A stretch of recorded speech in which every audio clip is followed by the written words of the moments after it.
السلام علیکم editor and listeners Urdu novels library میں آپ کا ڈھیر سارا ویلکم۔ میں ہوں ہدا ماجد اور آپ کے لیے لے کر آئی ہوں لہو سے لال بائی انیشا عمر کی ایپیسوڈ نمبر 35۔ اگر آپ نے ابھی تک میرے اس چینل کو سبسکرائب نہیں کیا تو جلدی سے بھی سبسکرائب کر دیں، لائک اینڈ شیئر کریں اور اپنی رائے کامنٹ باکس میں لازمی دیں۔ تو چلیں اسٹارٹ کرتے ہیں۔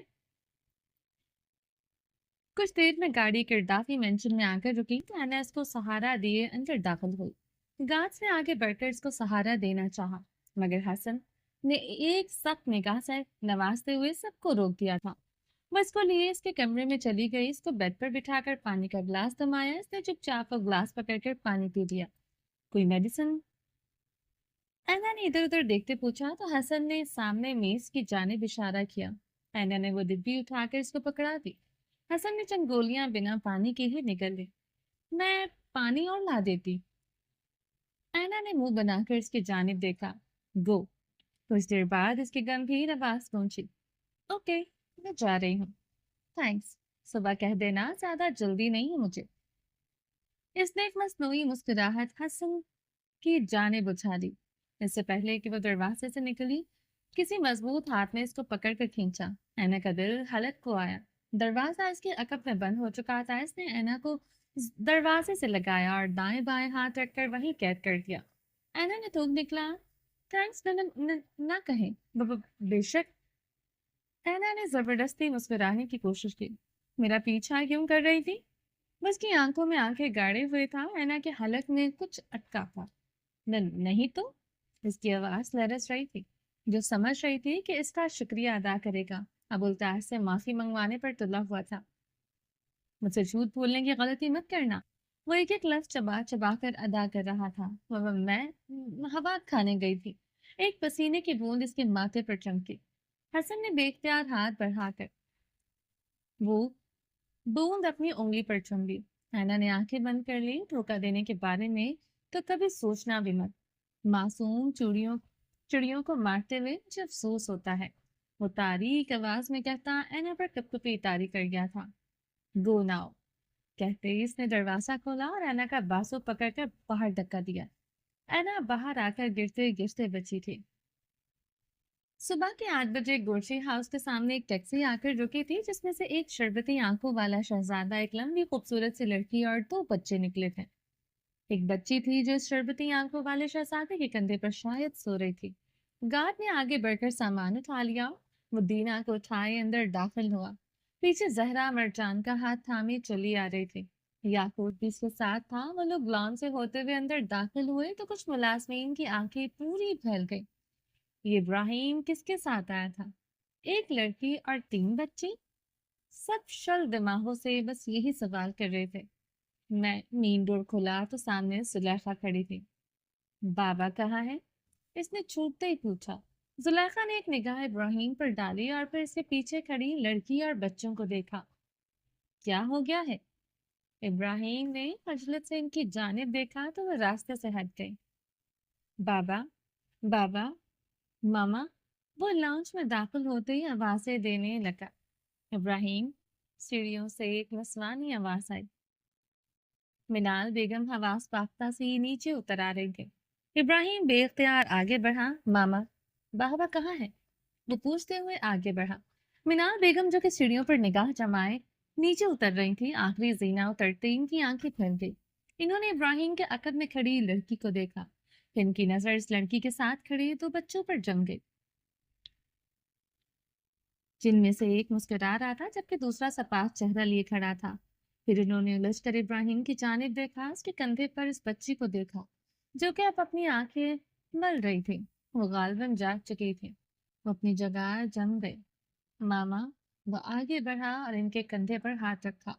وہ اپنے منہ پر ہاتھ رکھے کھڑی تھی۔ سوال جواب بعد میں کر لیجیے گا، بابا کا بتا دے، اس نے تکان زدہ لہجے میں ان سے کہا تو ان کی آنکھوں کی پتلیوں نے حرکت کی۔ میں یہاں ہوں برخوددار۔ عقب سے آواز آئی تو ابراہیم پلٹا۔ لاؤنج کے دروازے میں سفیان گورسی سرخ انگارے برساتی آنکھیں لیے کھڑے تھے۔ بابا، ابراہیم بے اختیار آگے بڑھا، ان کو گلے لگا گیا، جبکہ سفیان گورسی سپاٹ چہرہ لیے کھڑے رہے۔ بابا، آپ ٹھیک ہے نا؟ اس نے الگ ہوتے ہوئے ان کو غور سے دیکھا. انہوں نے ابراہیم کے بجائے پیچھے کڑی زہرا کو دیکھا. سفیان بات میں بات. بس.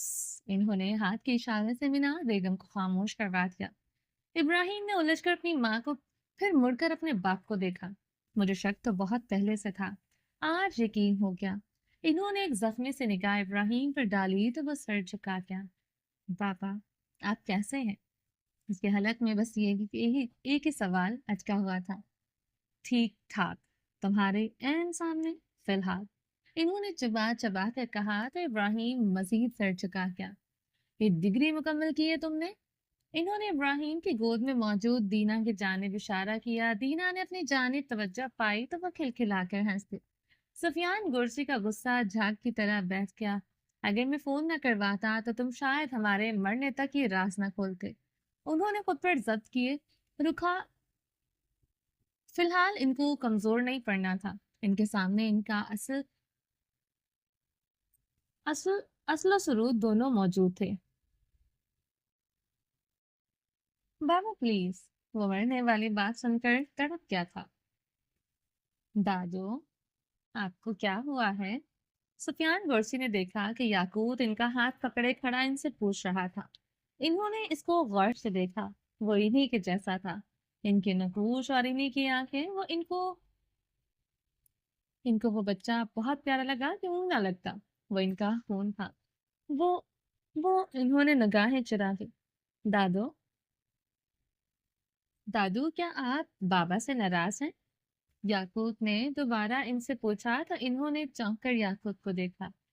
آپ ان سے ناراض نہ ہوں. یاقوت نے درخواست کی تو ابراہیم نے محبت سے اس کی جانب دیکھا. آج اس کا بیٹا اس کے باپ کے سامنے اس کی سفارش کر رہا تھا. ٹھیک ہے، صرف تمہارے لیے معاف کر دیتا ہوں. سفیان گورسی نے بلا کر ہار مانی اور جھک کر یاقوت کا ماتھا چوما. تھینکس دادو. یاقوت نے ان کے ہاتھ کی پشت پر بوسہ دیا. انہوں نے بھیگی پلکوں سے ابراہیم کی جانب دیکھا. ابراہیم نے سر جھکا لیا. پھر وہ آگے بڑھے اور مرجان کو پیار کیا. اس کے ساتھ کھڑی زہرا کے سر پر ہاتھ رکھا. ان کو نرم پڑتا دیکھ کر منال بیگم بھی اٹکی سانس بحال ہوئی. وہ فوراً آگے بڑھی اور یاقوت اور مرجان کو سینے سے لگایا. پھر انہوں نے بھی زہرا کے سر پر ہاتھ رکھا اور ابراہیم پر ایک خفا سی نگاہ ڈالی. سفیان گورسی کی نگاہ دینا پر گئی تو ان کی آنکھوں میں تیرتے آنسو بہہ گئے. سجل. بے ساختہ انہوں نے سجل کا نام لیا تو ابراہیم نے آگے بڑھ کر دینا کو ان کو پکڑا دیا. انہوں نے دینا کا چہرہ غور سے دیکھا اور پھر دیوانہ وار اس کے چہرے کو چوما. وہ سجل کا ہی چہرہ تھا. ان کی سجل کا چہرہ.